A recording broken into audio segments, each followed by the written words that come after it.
Good morning students. Today we start remaining questions of section 1 chapter 11.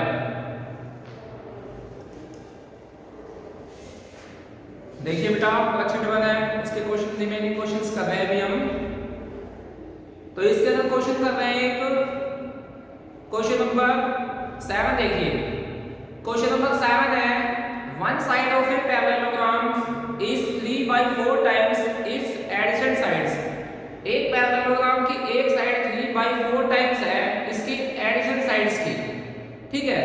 If the parameter of parallelogram is 70 centimetre, parallelogram का जो parameter है वो 70 centimetre है, तो find the sides of the parallelogram. Parallelogram में उसकी sides है वो आपको फाइंड आउट करनी है, ठीक है। तो देखिए क्वेश्चन नंबर 7, ये पैरेललोग्राम है ABCD, ठीक है। तो ये आपके पास में क्वेश्चन में गिवन है, वन साइड है वो 3/4 टाइम्स है इस एडजेसेंट साइड्स की। तो जैसे इसमें हम अदर साइड ऐड कर देते हैं, अदर साइड क्या ऐड कर दी मैंने यहाँ पर x। अब अदर साइड मैंने x ऐड की है, तो कह रहा वन साइड, जो वन साइड है वो 3/4 टाइम्स है। वन साइड क्या है, 3/4 टाइम्स है इसके एडजेसेंट साइड्स की। तो वन साइड है वो एडजेसेंट साइड्स की 3/4 टाइम्स है, वो होगी 3x/4। मींस एक साइड अगर आपके पास x है तो उसकी एडजेसेंट साइड्स 3x/4 हो जाएगी, ठीक है। तो जैसे मान लो इसको हम ले लेते हैं x, तो इसकी एडजेसेंट साइड AB और BC दोनों एडजेसेंट साइड्स है ना, तो ये हो जाएगी 3x/4। तो एक x है तो ये हो गया 3x/4, ठीक है। और पैरेललोग्राम में मैंने आपको बताया था कि ऑपोजिट साइड्स इक्वल होती है, ऑपोजिट एंगल्स इक्वल होते हैं। तो ए बी है उसका ऑपोजिट साइड है वो क्या हो जाएगा x। AD और BC दोनों ऑपोजिट है तो ये भी क्या हो जाएगा 3x/4, ठीक है। इसके बाद क्वेश्चन में आपको क्या गिवन है, पैरामीटर ऑफ पैरेललोग्राम गिवन है, ठीक है। तो वो लिखेंगे आप parameter of parallelogram, parameter of parallelogram. Parameter of parallelogram हो जाएगा बेटा इस क्वेश्चन में जो गिवन है हमें वो है 70 सेंटीमीटर। कितना गिवन है, 70 सेंटीमीटर, ठीक है। अब पैरामीटर ऑफ पैरेललोग्राम हो या पैरामीटर ऑफ रेक्टेंगल हो, ठीक है, बात एक ही होती है, 2 × लेंथ प्लस ब्रेड्थ। अगर मान लो किसी फिगर में आपको उसका पैरामीटर का फॉर्मूला करना नहीं है, तो पैरामीटर होता है बेटा, parameter is the sum of its own length. Parameter किसी भी फिगर की ओन लेंथ है उसका सम होता है। तो इसके लिए चारों साइड है उसको आप प्लस कर देंगे तो भी पैरामीटर आ जाएगा। अगर आपको इसका फॉर्मूला याद है तो वो भी आप लिख सकते हैं, ठीक है। तो पैरामीटर हो जाएगा 2 × length plus breadth equal to में 70।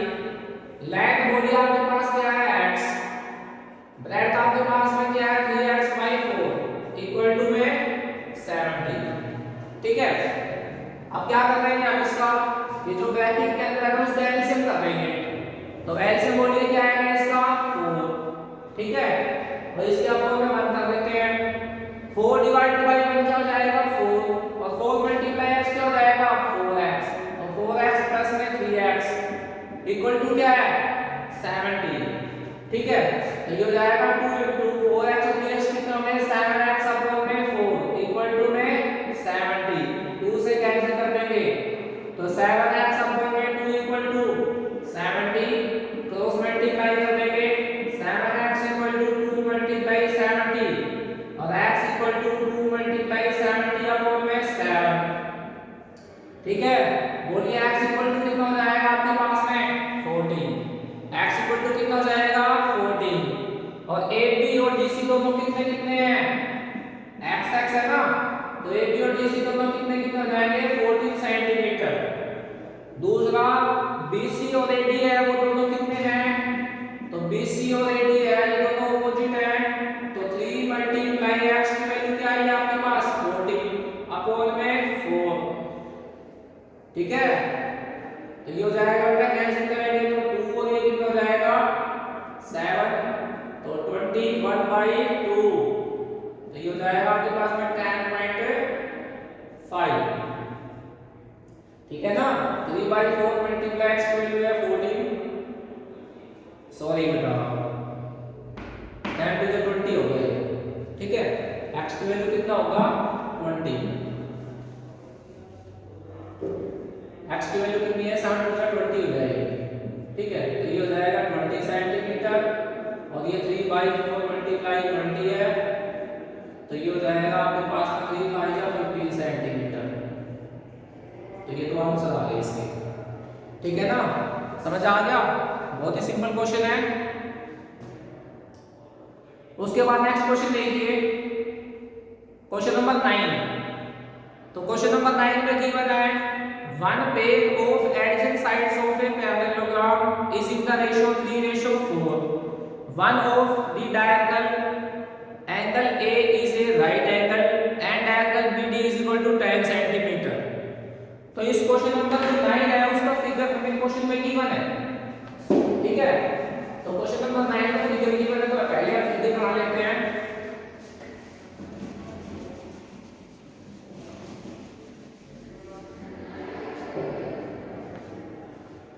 क्वेश्चन नंबर 9 में हमें गिवन है एक पैरेललोग्राम गिवन है ए बी सी और D, in which angle A given है राइट एंगल हमें, ठीक है। और इसकी जो एडजेसेंट साइड्स है ना उसका पेयर गिवन है 3:4, ये है 4x और ये 3x है, ये भी हमें गिवन है, ठीक है। एक डायगोनल जो बीडी है वो हमें गिवन है 10 सेंटीमीटर का, डायगोनल बीडी हमें कितना गिवन है 10 सेंटीमीटर का, ठीक है। तो बेटा आपके पास देखिए ए बी डी है ना, वो एक राइट एंगल ट्रायंगल है और राइट एंगल ट्रायंगल में आपको बेस भी पता है, हाइपोटेन्यूज भी पता है। आप इसमें क्या फाइंड आउट करेंगे, इसका हाइपोटेन्यूज, ठीक है। यहां पे लिख देंगे by Pythagoras theorem, by Pythagoras theorem. और मैंने आपको बताया था किसी भी राइट एंगल ट्रायंगल में अगर आपको थर्ड साइड फाइंड आउट करनी है तो आप ऑटो पाइथागोरस थ्योरम यूज करेंगे। तो होती है hypotenuse square equal to base square plus में परपेंडिकुलर स्केल। हाइपोटेन्यूज है वो आपको फाइंड आउट करना है बीडी, ठीक है। बेस है वो आपके पास में 4x, परपेंडिकुलर है वो आपके पास में 3x, तो ये हो जाएगा 16x स्क्वायर प्लस में 9x स्क्वायर, कितना हो जाएगा 25x स्क्वायर। तो BD है वो हो जाएगा plus square root of 25x square. 25 का स्क्वायर रूट क्या होता है 5 और x स्क्वायर का स्क्वायर रूट क्या होता है x, तो BD बोलिए कितना आ गया आपके पास में 5x।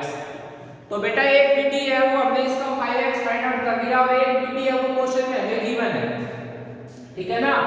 तो यहां पे लिख देंगे but BD equal to 10 centimetre और एक BD हमारे पास में ये 5x है, तो 5x और 10 इसको इक्वल रख देंगे तो ये हमारे पास में क्या आ जाएगा बोलिए x की वैल्यू आ जाएगी, क्या जाएगी x की वैल्यू, ठीक है। फिर क्वेश्चन में हमें क्या फाइंड आउट करना है, length of the sides of the parallelogram, parallelogram की जो साइड्स फाइंड आउट करनी है। तो आप मुझे ये बताइए AP है उसके अपोजिट साइड क्या है BC, AB के अपोजिट क्या है BC, वो कितना है 4x, x की वैल्यू 2 है तो ये कितना हो जाएगा 8 सेंटीमीटर, ठीक है। उसके बाद AD है उसका अपोजिट क्या है, AD का अपोजिट क्या है BC, वो कितना है 3x, 3 मल्टीप्लाई 2 ये कितना हो जाएगा 6 सेंटीमीटर। तो आपने इसकी लेंथ को फाइंड आउट कर दी। सेकंड आपको बोलिए क्या फाइंड आउट करना है, पैरामीटर ऑफ पैरेललोग्राम आपको फाइंड आउट करना है, ठीक है। तो बेटा पैरामीटर ऑफ पैरेललोग्राम का भी मैंने आपको फॉर्मूला बताया था 2 multiply length plus breadth. Length आपके पास में है 8, ब्रेड्थ है ये 6, ठीक है। तो ये कितना हो गया 40, ये हो जाएगा 28 सेंटीमीटर आंसर, ठीक है ना। तो ये हो गया इस क्वेश्चन का फर्स्ट पार्ट, ये हो गया सेकंड पार्ट। तो देखिए इस क्वेश्चन में हमें ये टू साइड गिवन थी, ये डायगोनल गिवन था, लेकिन मैंने क्या किया है पाइथागोरस थ्योरम लगा के ये बी थीटा एंगल है वो फाइंड आउट कर दिया, वो मेरे पास आ गया 5x। फिर मैंने 5x है और ये जो tan जो गिवन था उन दोनों को इक्वल रख दिया, वहां से मेरे पास आ गई x की वैल्यू। x की वैल्यू आने के बाद AD और BC फाइंड आउट कर दिया, AD और BC फाइंड आउट कर दिया, ठीक है। और सेकंड पार्ट में मैंने पैरेललोग्राम है उसका पैरामीटर फाइंड आउट कर दिया, ठीक है बेटा। नेक्स्ट क्वेश्चन देखिए।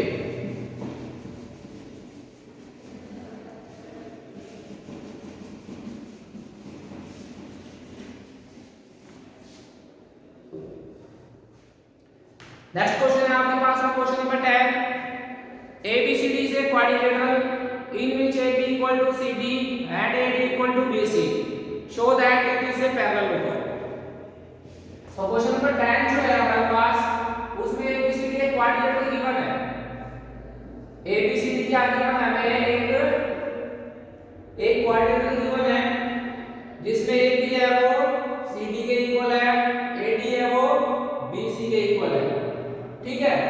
इसमें अगर बोले क्या शो करना है, इसमें बेटा हमें शो करना है कि ABCD से पैरेललोग्राम, ठीक है, ABCD से पैरेललोग्राम।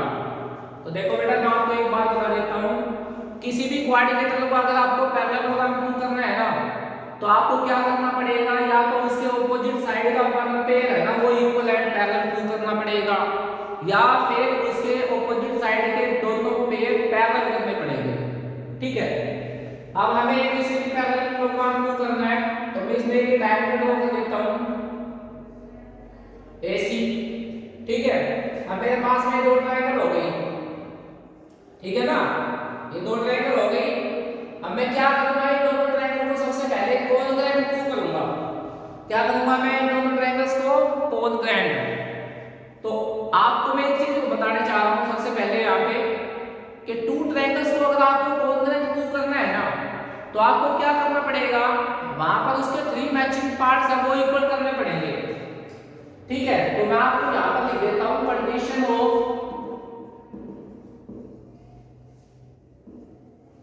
ऑफ कोनग्रेंसी, कंडीशन ऑफ कोनग्रेंसी की कंडीशन में यहां पे लिख रहा हूं बेटा। फर्स्ट कंडीशन होता है एस जिसमें टू साइड इक्वल हो और इंक्लूडेड एंगल इक्वल हो, ठीक है, तो वो क्या होता है एस। सेकंड होता है AS angle side angle. Third क्या होता है आपके पास में AS। फोर्थ क्या होता है SSS और फिफ्थ क्या होता है RHS। ये जो RHS है ये क्या होता है, राइट एंगल हाइपोटेन्यूज साइड। तो ये 5 कंडीशन होती है कोनग्रेंसी ऑफ कंडीशन की, ठीक है।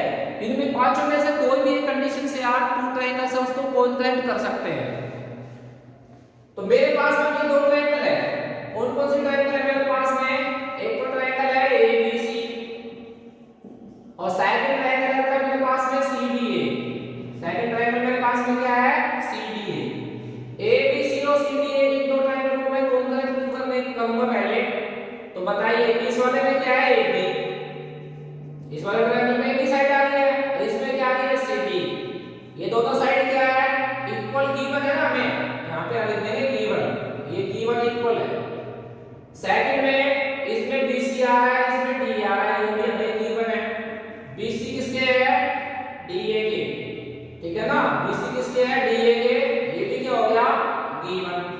तो टू मैचिंग पार्ट्स तो हमें गिवन ही मिल गए। थर्ड मैचिंग पार्ट्स देंगे, ये वाली जो साइड है ना ये दोनों ट्रायंगल के अंदर कॉमन आ रही है, ठीक है। तो हम ABC ट्रायंगल में तो इसको क्या लिखेंगे CA, ठीक है, और CDA ट्रायंगल में हम इसको क्या लिखेंगे AC। तो AC इक्वल टू CA, ठीक है। ये पॉइंट ये जो आपके पास थर्ड मैचिंग पार्ट है इसका ध्यान रखना है, AC इक्वल टू CA लिखा जाएगा पहले, AC इक्वल टू CA लिखा जाएगा। अगर आपने यहां पर AC इक्वल टू AC लिख दिया या CA इक्वल टू CA लिख दिया ना तो ये आपका जो पॉइंट है ये वो माना जाएगा, ठीक है। 3 मैचिंग पार्ट कर दिए मैंने। तीनों मैचिंग पार्ट्स मैंने क्या किया है इस क्वेश्चन के अंदर, तीनों मैचिंग पार्ट्स बेटा मैंने इस क्वेश्चन के अंदर क्या किए हैं, तीनों साइड इक्वल की है, ठीक है। तो तीनों साइड मैंने इक्वल की है और मैं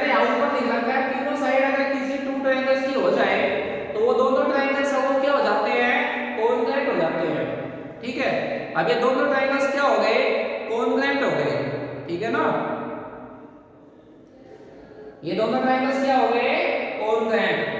अब ये टू ट्रायंगल्स कॉन्ग्रुएंट हो गए तो बोलिए इसके मैचिंग पार्ट्स जो होते हैं वो भी इक्वल हो जाएंगे। ठीक है, अब हम यहां पर लिख देंगे ट्रायंगल्स, कौन कौन से triangles, A B C. A B C है वो किसके कॉन्ग्रुएंट हो गया बेटा, सी डी ए के।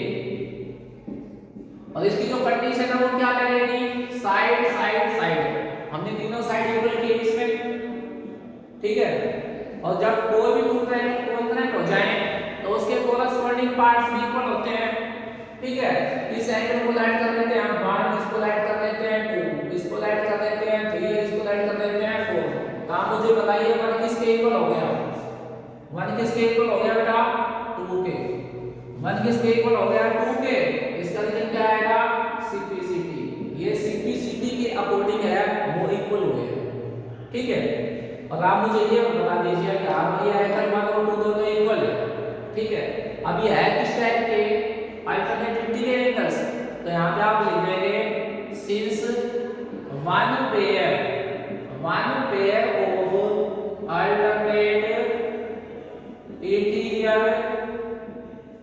Alternate interior angles are equal. Since one pair of alternate interior angles are equal, so lines are parallel. So lines are parallel. तो आप मुझे बताइए एंगल 1 के साथ कौन सी लाइन जा रही है, AB, और एंगल 2 के साथ कौन सी लाइन जा रही है, DC। तो AB बोलिए किसके पैरेलल हो गया, AB किसके पैरेलल हो गया, DC के पैरेलल हो गया। ठीक है, सिमिलरली आप मुझे बताइए एंगल 3 किसके इक्वल हो गया, एंगल 3 किसके इक्वल हो गया, 4 के। एंगल 3 किसके इक्वल हो गया, 4 के। ये भी किसके अकॉर्डिंग हुआ है, सीपीसीटी। सीपीसीटी क्या होता है, corresponding parts of congruent triangles.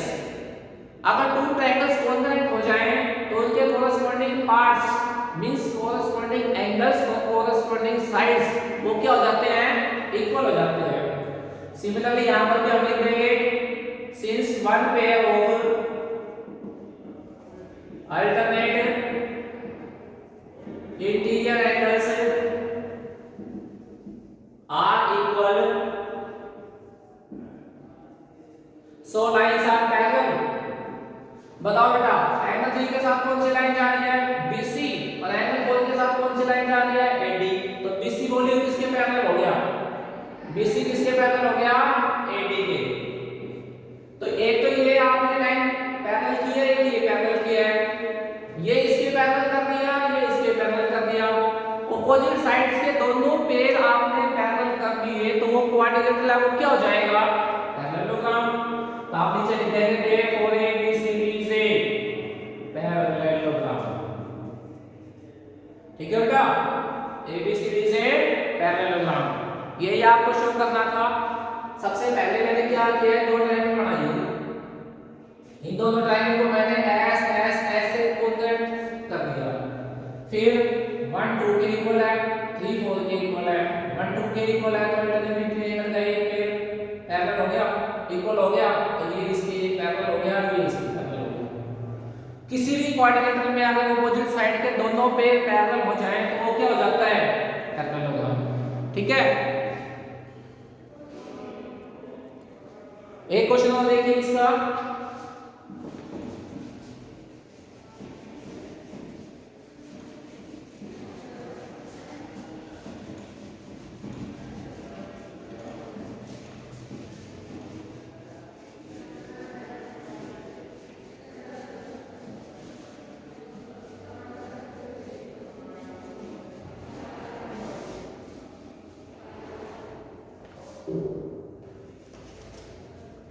एक क्वेश्चन और देखो बेटा, question number 11, mid point of opposite sides of a parallelogram are joint as shown in the figure 11.20। ठीक है, ये क्वेश्चन नंबर 11 है, इसको फिगर गिवन है हमें।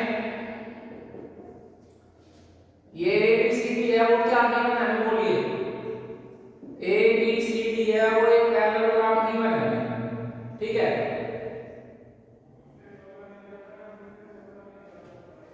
ये P Q आर और ये एस, ठीक है बेटा, ये मिड पॉइंट है, पी इसका मिड पॉइंट है, ए बी का, एस है बीसी का, क्यू है डीसी का और आर किसका है, एडी का मिड पॉइंट है, ठीक है। अब इस क्वेश्चन में हमें क्या शो करना है वो लिखा हूं मैं यहाँ पे। फर्स्ट पार्ट में हमें करना है A P Q D, first part में हमें करना है ए पी क्यू डी से parallelogram, A P Q D से पैरेललोग्राम। सेकंड में करना है हमें A D parallel P Q, और थर्ड पार्ट में करना है A B S R, A B S R is a parallelogram. और फोर्थ पार्ट में क्या करना है हमें A P O R, A P O R is a parallelogram, ठीक है। ये चार पॉइंट करने हैं बेटा हमें, ठीक है ना। देखिए ए पी क्यू डी, सबसे पहले हम क्या कर रहे हैं ए पी क्यू डी, और इस क्वेश्चन में जो गिवन में हमें क्या है ए बी सी डी, वो हमें एक पैरेललोग्राम गिवन है जिसमें पी किसका मिड पॉइंट है, ए बी का, एस मिड पॉइंट है बीसी का, क्यू मिड पॉइंट है डीसी का और आर मिड पॉइंट है एडी का, ठीक है। अब हम इसका सॉल्यूशन कर रहे हैं फर्स्ट पार्ट का। फर्स्ट में क्या करना है हमें A P Q D, A P Q D, A P Q D इस वाले पर ना, इसको हमें क्या करना है पैरेललोग्राम शो करना है, ठीक है बेटा। तो आप मुझे ये बताओ ये ए पी है वो किसके इक्वल होगा, ए पी है वो किसके इक्वल हो जाएगा, बोलिए सबसे पहले तो ये बताइए आप मुझे, ए पी है वो किसके इक्वल हो जाएगा डी क्यू के, क्यों होगा बेटा, क्योंकि पी है ना वो किसका मिड पॉइंट है ए बी का, क्यू किसका मिड पॉइंट है डीसी का। तो इसके रीजन में आप लिखेंगे P is midpoint of, P is midpoint of AB, AB and Q is midpoint of, Q is midpoint of, Q is midpoint of, Q किसका midpoint हो गया DC का, यह आएगा इसके रीजन में, ठीक है। अब AP है वो मैंने DQ के इक्वल को लिख दिया, अब AP और DQ मुझे पैरेलल भी करना पड़ेगा ना। अब AP है और DQ के पैरेलल कब होगा, देखो AP है ना AP, वो DQ के क्या है, AP DQ के पैरेलल भी है, AP है वो DQ के पैरेलल क्यों है, क्योंकि AP है वो DC के पैरेलल है, AB किसके पैरेलल है DC के, AB है वो DC के पैरेलल है, ठीक है। तो AP है मैंने DQ के इक्वल भी कर दिया और AP DQ के पैरेलल भी कर दिया, ठीक है। तो बेटा अगर ऑपोजिट साइड का आप one pair equal and parallel view कर देते हैं तो वो क्वाड्रिलेटरल है, वो क्या हो जाएगी पैरेललोग्राम। तो यहाँ पे आप लिख लेंगे सिंस वन पेयर ऑफ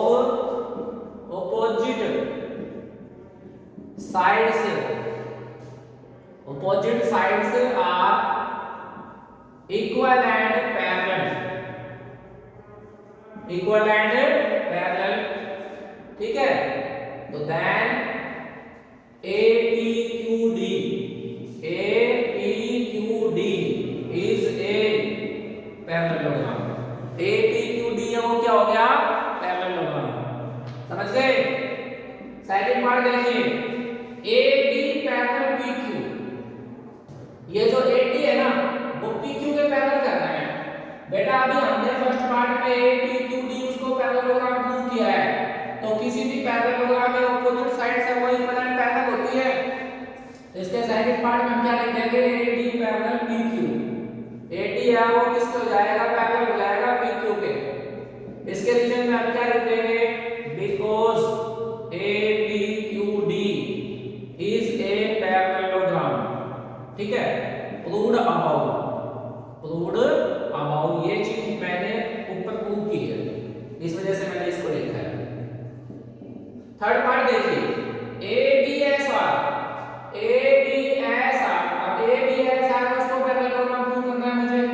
तो आप मुझे ये बताइए AR है वो किसके इक्वल है, AR है वो किसके इक्वल है BS के, AR है वो किसके इक्वल है BS के, because R D and S is the midpoint of BC because R is midpoint of AD and S is midpoint of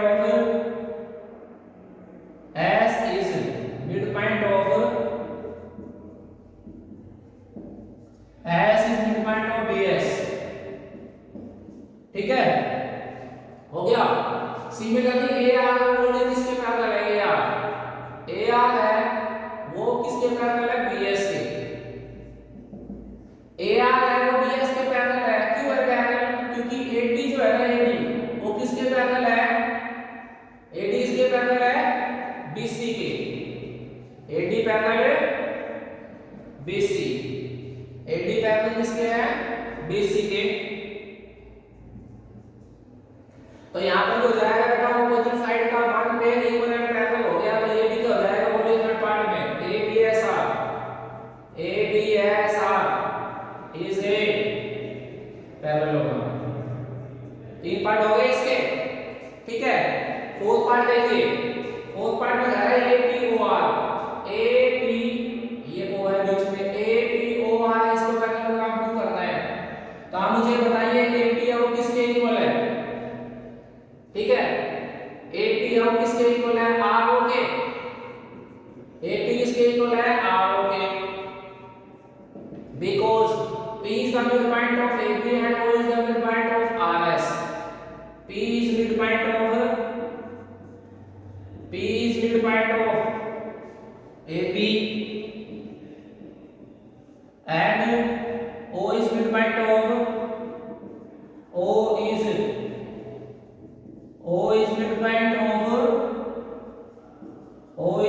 of RS। ठीक है, O is midpoint of RS। अब AP है वो RO के equal भी हो गया, AP है वो RO के पैरेलल भी है। AP RO के क्या है? पैरेलल भी है। AP RO के पैरेलल क्यों हुई? ठीक है, क्योंकि बेटा AP है वो किसके पैरेलल है? RS के। AP है वो किसके पैरेलल है? RS के। तो इसमें भी ऑपोजिट साइड का वन पेयर वो इक्विवेलेंट पैरेलल हो गया। ठीक है, तो यहाँ से APOR है वो भी क्या हो जाएगा? पैरेलल होगा। यहाँ से आप लिख देंगे therefore APOR is a parallelogram। ठीक है, तो पांचों पार्ट हो गए बेटा। ठीक है, तो आपको ध्यान ये रखना है किसी भी क्वाड्रिलेटरल को पैरेललोग्राम प्रूव करना है तो आपको उसके ऑपोजिट साइड का one pair equal and parallel prove करना पड़ेगा। अगर आपने उसके ऑपोजिट साइड का one pair equal and parallel prove कर दिया तो वो क्या हो जाएगा? पैरेललोग्राम। ठीक है, तो बेटा ये वर्कशीट कंप्लीट हो गई है। नेक्स्ट वर्कशीट नेक्स्ट वीडियो में करेंगे। इसमें अगर आपको कोई डाउट है, कोई